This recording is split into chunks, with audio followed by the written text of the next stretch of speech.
Hey, this is Bobby Holland with Bipper Media, and you are listening to SEO Secrets. Hello everyone, Cesar Toledo here with Bipper Media, and thanks for joining our SEO Secrets podcast. Today I'm incredibly excited to touch base on a topic that I'm very familiar with and a topic that I love that we push here in Bipper Media a lot, and that is guest posting. Now, guest posting has been in the forefront of a lot of SEO marketing strategies for a while, especially for us. One of the things I'm going to touch about is how guest posting basically expanded. It took off even more during and after the pandemic. Now, people were doing it way before that. We were doing it way before that. But believe it or not, it skyrocketed because I don't know if you're aware of this, and I really wasn't until I read upon it. 32.5 million U.S. small businesses before the pandemic had foregone any online presence. That doesn't mean that they weren't online. That doesn't mean that they didn't have a Google map. But their concerted efforts in their marketing aspects weren't exactly having an online presence, making your website having a stronger domain rating, domain authority. And so what happened during the pandemic? Well, we all know in March of 2020, at least that's what happened in the U.S., we decided to shut down, or the government decided to shut us down. And internet searches skyrocketed. I'm pretty sure you're one of them. You were, quote unquote, working from home, and you're home all the time. You're getting cabin fever, so you're doing a lot of research. I mean, sales skyrocketed for a lot of different companies. I know for a fact, you couldn't find, at least in we're from Athens, Georgia. You couldn't find any pools or pool supplies at one point. I kept going to Lowe's trying to order, and we bought a pool because we were tired of being inside the house. And so my wife and my son and I bought a pool and wanted to hang out there, which was great. I mean, the pool I actually was able to find through Walmart, which was awesome. Got to my house pretty quick. I actually got it pretty cheap. The same pool now is extraordinarily high. But so we got one of these above ground pools. But what I did notice is, man, I could not find chemicals for the life of me. I mean, even Amazon, that, you're so used to Amazon delivering things basically within minutes of ordering it. I mean, I'm exaggerating, but, next day or 2 days. They were like taking, a week to deliver stuff. I mean, for Amazon to take like a week to 2 weeks to deliver things, it's crazy. And one of the reasons is because I think a lot of people bought pools, and a lot of people were buying chlorine, and they were buying pool chemicals. Another thing that skyrocketed was Lowe's. I mean, my wife got into gardening. I mean, everybody was doing landscaping and gardening. Nobody wanted to be inside the house. So Lowe's numbers went up. I have one of my best friend is a supervisor at Lowe's, and he told me that, I mean, they were just sold out of so many gardening stuff, everything outside, the plants and mulch, whatever you think of when it comes to gardening. I'm not a gardener, so my wife is, but I just do whatever she tells me to do. And, they were flat out of a lot of things, and it's because of the online presence. I mean, the sales, like I said, sales skyrocketed, but unfortunately, if you were a business that you didn't really think about your online marketing, your brand awareness, your email list, and all that stuff, you were hurting. And you can see it. And you can see it in businesses that had to close down, and businesses that had to basically reinvent themselves. And guest posts is a surefire way.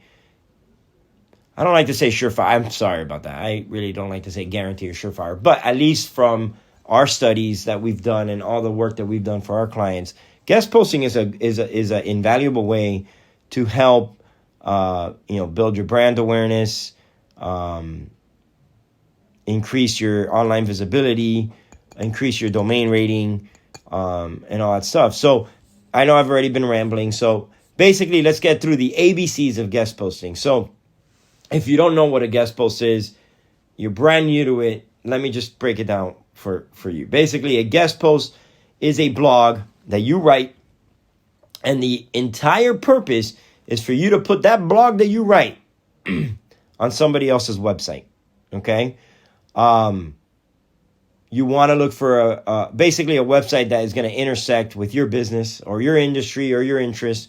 And the main purpose of it, the first main purpose of it is to appeal to other blogs' readership.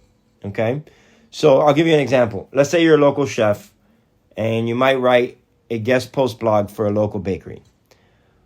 While you as a chef, your primary interest might be assembling entrees, right? The post that you're writing is going to focus on pairing the right bakery item with the right entree.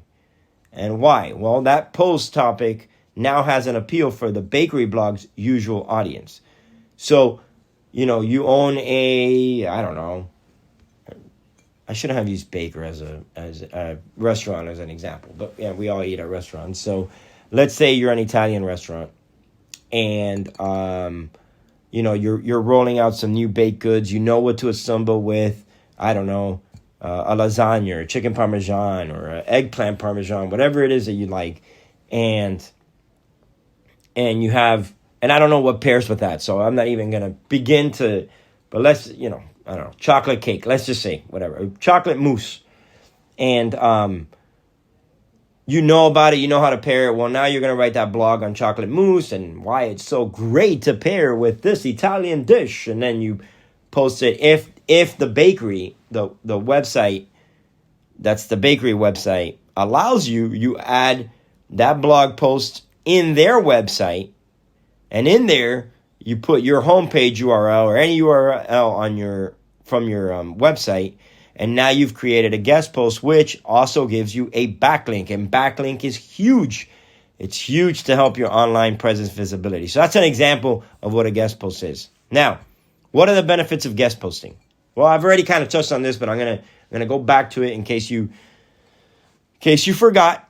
It's easy to forget, especially when I'm talking so fast. So the kind of free guest posting that has benefits that you're looking for is, number one, to brand yourself. Okay. Number two is to increase your email list. You should always be increasing your email list and branding. You know what branding is? That's just, whatever. Downtown Italian restaurant. Let's just say, well, they want people to remember downtown. Oh, there's an Italian restaurant there or whatever. Anything that's going to help brand your business. Email list building. You want as many emails as possible, so you have people contacting you, asking you questions, going to your restaurant, and honestly promoting. If your restaurant is that good or your blogs are that good, it helps spread the message via word of mouth or whatever. And then you want to boost your social media following. Everybody wants to boost their social media following. It's always one of the top questions we get asked. How can I boost my online presence? And being an influencer is tough. Everybody wants to be an influencer, but that takes a lot of time. Just like guest posting, that takes a lot of time. And if you are a small business trying to do that, you don't have the time. You don't have the time and energy to focus all your efforts on, branding and boosting your social media, which is why you should hire an SEO company like ourselves, because we'll do all that heavy lifting for you. So those are the benefits of guest posting. You want to make sure that you find the right company, and I'll go into. I don't want to get ahead of myself here. So again, branding, email list, and boosting your online presence. So what should you do? Well, before you get into this, because blogging's easy, you're just writing a topic that you know. Okay, you want to do some, you always want to do research, but start by setting a goal. So before you even think about the first sentence you're going to write, and you're probably already thinking like, I could write a topic about this, which is great. Okay, set your goal. Basically, what do you want to get out of this guest posting strategy? So are you trying to boost your sales? Are you trying to build your email list? Are you trying to build your brand? Are you trying to establish credibility in your industry? Is it all of the above? That's fine. But you have to determine that goal so you know exactly what guest posting sites you are looking for. don't just go on any site that you want. And again, I'm going to touch on this in a second. So if you want to boost sales in any of your guest posts, try to include a contextual link to a product that you sell. So again, if you're a baker and you're able to ship, whatever baked goods you have, then in that guest post, you want to make sure that you put that link to that baked good that they can click and buy, and you can send it to them. Now, just going back to sites. Find your appropriate site, okay? There are hundreds and millions of sites that you can post on that have a lot of traffic, a lot of viewerships, and are just strong. They're strong on the internet. Let's take Forbes.com, for example. They get 1 million visitors a day. But if you're a baker or you're a restaurateur, are you going to use Forbes.com? Maybe. Maybe you could find a specific niche. I don't know. Maybe you have a high caliber of clients. I don't know. But more than likely, you're not going to target Forbes.com if you're in the food industry or if you're in the products and services industry. Okay? Because Forbes is almost entirely a business-focused website with basically some lifestyle content that gets thrown in there for what we call color. So if that isn't your target audience for your business, don't even bother with Forbes.com or any other site that is not going to have benefits for your business. So if you sell consumer products or services, you need a consumer-focused website that basically talks about your specific niche. So just spend some time narrowing down a list of 4 or 5 bigger websites that basically fit your profile. Okay? In the end, they'll prove a lot more interesting in publishing your guest posts. And just as importantly, their audience will likely prove more interested in your content rather than people on Forbes that might not even care about your content. Again, I'm not saying people from Forbes don't care about things. I'm just saying your specific content. The next thing you should do is craft your pitch. Okay? Some websites or blogs will consider already completed blog posts, which is great. So if you have a blog post already, there are some websites that accept that. However, for the most part, you must pitch to the editors of the site before a blog is even written. So what does that mean? Well, it means that you must develop an idea that meets their needs. So unless you're already an avid reader of the specific site that you're going to post on, you're going to have to take some time to do some research. Pin down the exact topics that recur on that site. That is important. What is recurring on that site that you can contribute to? Also, read submission guidelines. Believe it or not, there are a lot of people that don't read submission guidelines, and then they're like flabbergasted. I'm like, why was my post not accepted? Why are they Because you didn't follow their guidelines.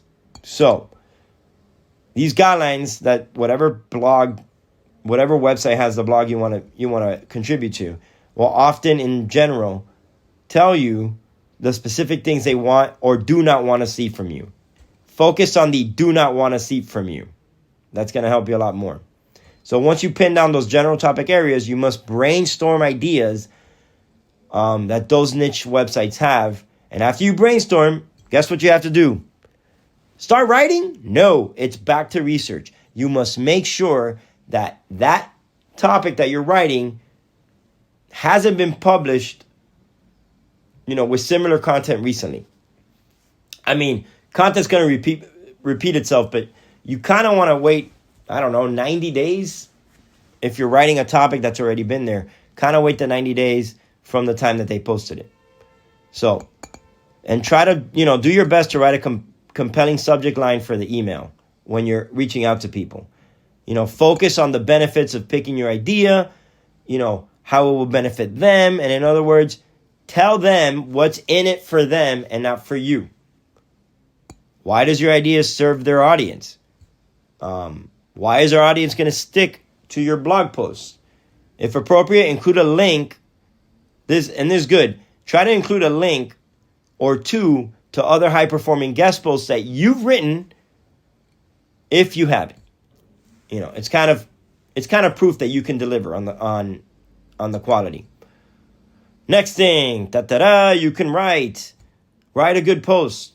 Now, this is often the trickiest part because good can encompass a lot of things. The post should follow the publisher guidelines, like I mentioned, but that means only including links back to your site where they say that you can include them. In many cases, that place is exclusively in your bio and not so much in the content. But again, it all depends on the site.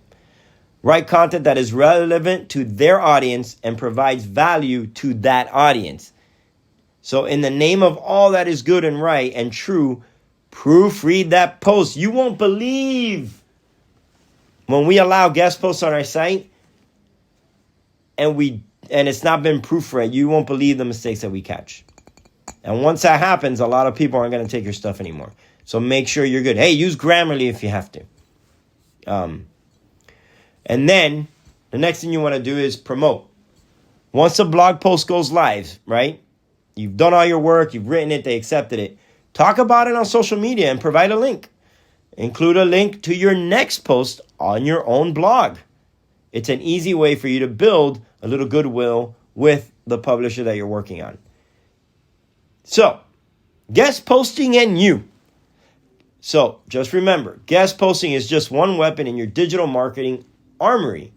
It's going to help you promote your brand, your products, and your services, and can potentially improve your overall SEO performance, which is the other factor that you're looking for. Consistent writing guest posts and getting backlinks from different high authority websites is invaluable because it will help your online presence. It's also an excellent way for you to reach a wider or bigger audience that you never expected to reach. This provides opportunities for, again, the email list building or establishing credibility for yourself. And obviously, it's going to help you get sales. So, if you have any other questions and you want to learn more, Bipper Media, we specialize in crafting guest posts for you. And we can also syndicate them, which will be a whole nother podcast. So, thanks for listening. We look forward to hearing from you. Have a great one. Thank you for listening to this episode of SEO Secrets.